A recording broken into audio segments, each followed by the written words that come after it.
40 ଟଙ୍କାର ମିନେରାଲ ବୋତଲ ପାଣି ତୁ ପିଇଲୁ। ତଳେ ଢାଳି ଦେଇଛ ପାଣି। ଖାଲି ଢାଳି ଦେଇଛି। ମନେ ପଡୁଛି ସେଦିନର କଥା। ମେଡିକାଲରେ ପଡିଥାଉ ତୋ ଭାଇଟା 8 ଓଳି ମୋ ଘରକୁ ଦୌଡ଼ିଲା। କହିଲା ଦେଖାଇ ଟଙ୍କା ବୋଲି। ଏ ଟଙ୍କା ଦବାଟା ମୋର ଭୁଲ ଥିଲା। କଣ କଲୁ? 10 ବର୍ଷ ତମ ଘରକୁ ଦୌଡ଼ିଲି। ସେଦିନ ବାହୁବଳ ଦେଖାଇ ମୋ ତଳି ପେଟକୁ ଗୋଇଠା ମାରି ଭୁଲ ହେଇଯାଇଛି। ମାରର ହିସାବ ମୁଁ ଏପର୍ଯ୍ୟନ୍ତ ଭୁଲିନି। ପ୍ରତ୍ୟେକ ମାରର ହିସାବ ମୁଁ ତୋଠାରୁ ନେବି।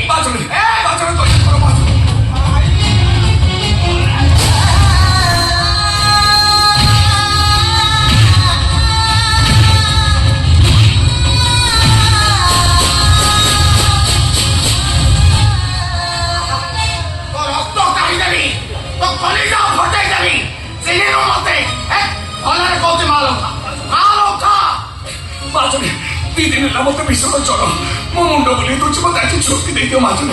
ଏଇଟା ହଉଛି ଇଟା ଭାଟି। ନାହିଁ ଛୁଟି ଭଲରେ କହୁଛି ତୁ ତା ମାଲ ଉଠେଇକି ନେଇକି ଚା। ମୋ ବଡ ପାଉନି ମାଝୁନି ତମ ଗୋଡ ଦଉଛି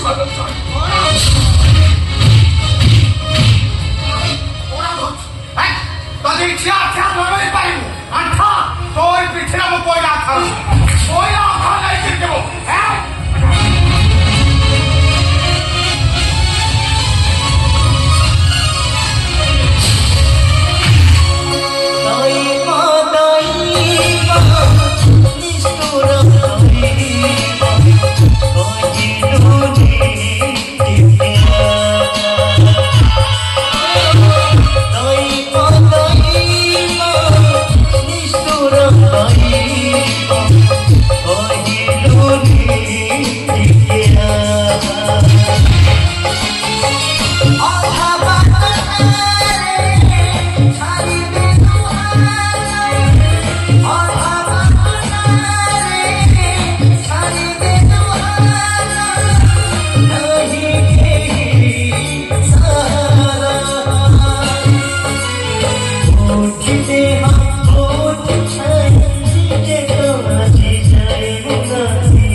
আরে কাহিনী মতে প্রতি মুহূর্তে চলেই চলেই মারুଛୁ ଏ ଦୁଃଖ ମୁଁ ଆଉ ସହିପାରୁନି ରେ କାଳିଆ। ମାରିଦେବାକୁ ଚାହୁଁଛୁ ତ? ଆରେ ଏକା ତୋରେକେ ମାରିଦେ ମତେ ମାରିଦେ ମତେ। ଏଇ ମୋ ଜଗା କାହିଁ କୁଆଡେ ଗଲା ମୋ ଜଗା? କୋଉଠି ମୋ ଜଗା? ଜଗା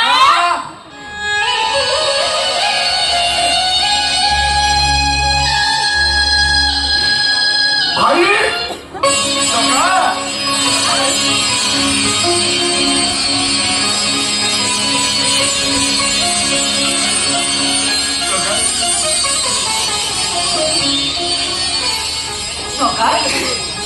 तो मुह कौन सुखी जाइए तो देहरे कौन ताके कौन है तोर बापा तू खानु ना कौन दातन परा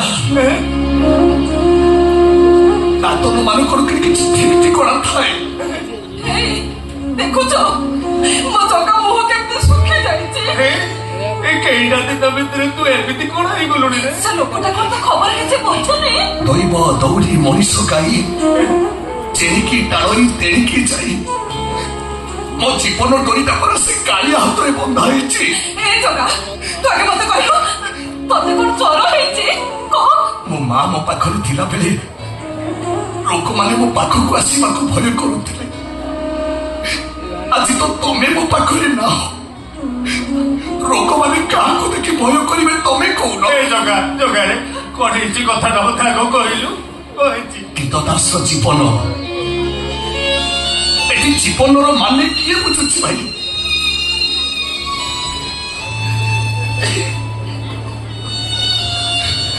ଦେଖୁଛ ମାଧବ, ସତରେ ମୋ ଭାଇଟା ଏଠି ବହୁତ ହଇରାଣ ହଉଛି। ସବୁବେଳେ ଖାଲି ଆମକୁ ଝୁରି ହଉଛି, ଯେମିତି ତମେ ତାକୁ ଝୁରି ଝୁରି ରୋଗୀ ନାହିଁ କର। ମୁଁ ପରା ମା।